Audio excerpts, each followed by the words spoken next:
Hi, this is Ryan Neal from the USA offices of Neal's Saddlery and Harness, COWBOY sewing machines, and high-tech sewing machines. And today we're going to do a little introductory operational video on our model CB227. The CB227 is a very good sewing machine for sewing light to medium weight materials. It can be used for things like wallets, purses, handbags, portfolio covers. You can use it on totes. It's also good for upholstery leather. You can also use it on upholstery fabrics. It's a good machine for sewing lighter weight vinyl, leather, and fabric materials. You can use it, for instance, on sewing bimini tops for boats. You can use it for sewing upholstery for chairs, both vinyl and leather, as well as fabric. The machine does feature a compound feed walking foot design, making it an ideal machine for sewing hard to feed materials and also climbing up over multiple layers of materials. And then you can also sew multiple layers of slippery materials as well. The machine can also be used in lightweight nylon applications. You can also use it for pet products and lightweight horse tack as well. The machine will handle anything from a size 46 thread all the way up to a 138 thread. So you can use, for instance, a 46, a 69, a 92, a 99, or a 138 size thread with this machine. It does feature a top-loading bobbin so that this slide plate slides off to the right-hand side, and then the bobbin drops down in from the top side of the sewing machine, allowing for convenient bobbin changes. And again, the compound feed design of this machine with a needle feed, a walking foot, and a feed dog make it very ideal for sewing a multitude of lightweight to medium weight materials. So one other nice hallmark for this machine is that it does utilize very, very common parts that are available on the open market. It uses Singer 111 style presser feet. The tension assembly for this machine is identical to what would be on, for instance, a Consew 206. So again, these machines use a lot of different parts that are available in the market, and parts are incredibly cheap for this machine, replacement parts. So it does make it an ideal choice for somebody who's interested in purchasing a sewing machine with low operating cost over a period of time. This machine is identical to some of the other machines that are in the markets, and that's another nice hallmark feature, that you can purchase parts for this machine just about anywhere. Again, this machine has been in the market for a number of years, marketed by a number of different manufacturers. However, I think you will find our pricing on this machine to be very affordable and very competitive with regard to the pricing offered by other suppliers for this machine. So we're going to go ahead and do a demonstrational video now on the 227, and we're going to be sewing through 2 layers of approximately 3 to 4 ounce upholstery leather.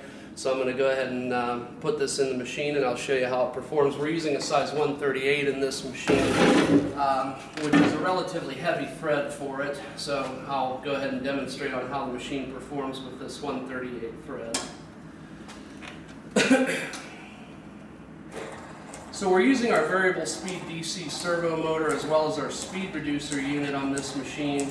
And this is a very good combination because it gives you, excuse me, it gives you an incredible amount of punching power, but then it also slows the machine down and makes it very manageable. So you'll see that as I depress on the pedal very, very lightly, the machine takes off at a slow rate of speed, and then I can also increase the speed up to whatever the maximum motor setting is. And you can run this machine at a much higher speed because, again, we do have our variable speed DC servo motors that we use on this machine. So you can run it at a much higher rate of speed if you want to. But right now, if you're interested in very slow, very controllable stitching, you're a lot better off to run it at the slower speed. So I'm just progressing down the side of this piece. I'm going to trim off my top and my bobbin threads here just to make it a little bit easier to sew. So we're just going to go ahead and sew. I'm going to go ahead and put it up to about 1,000 RPM on the motor just by pressing the pedal all the way down. And then you can see that it's performing very well at that high rate of speed also.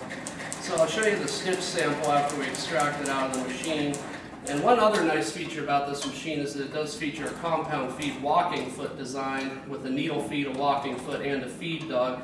So you do, again, achieve a high degree of precision with regard to your stitching. So I'm going to go ahead and put the machine in reverse now so that you can see how it performs. Normally on leather you'll back up 1 or 2 stitches in reverse. And one nice feature about the compound feed design of this machine is that it will match the stitch hole for hole and stitch for stitch in reverse.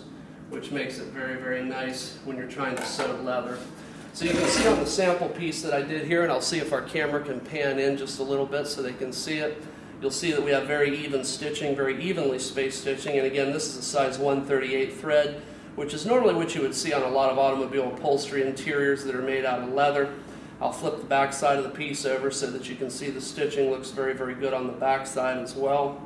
So again, the stitching is very, very evenly spaced throughout, and you'll notice where I went into the reverse stitch right here, you'll see that you virtually can't tell that the machine was placed into reverse. The stitches match almost perfectly.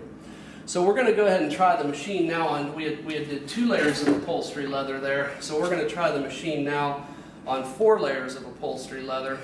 To give you a rough idea, this is a little bit different leather than what was in the machine, but you're still dealing with approximately, maybe 12 to 14 ounces of leather here once you stack all the layers together. So I'm going to just snug up on my thread tensions a little bit because we're sewing through a thicker piece of leather here. And then I'm going to go ahead and put the leather in the machine, and then you can just drop the presser foot down onto the leather and then progress with your sewing.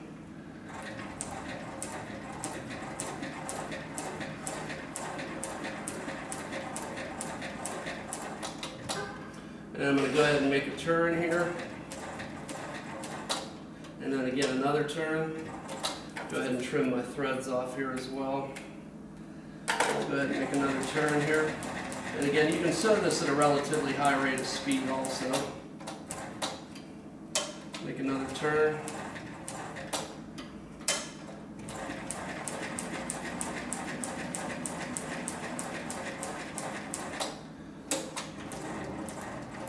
So we backed up 2 stitches in reverse so you can get an idea for what the reverse stitch looks like through 4 layers of leather.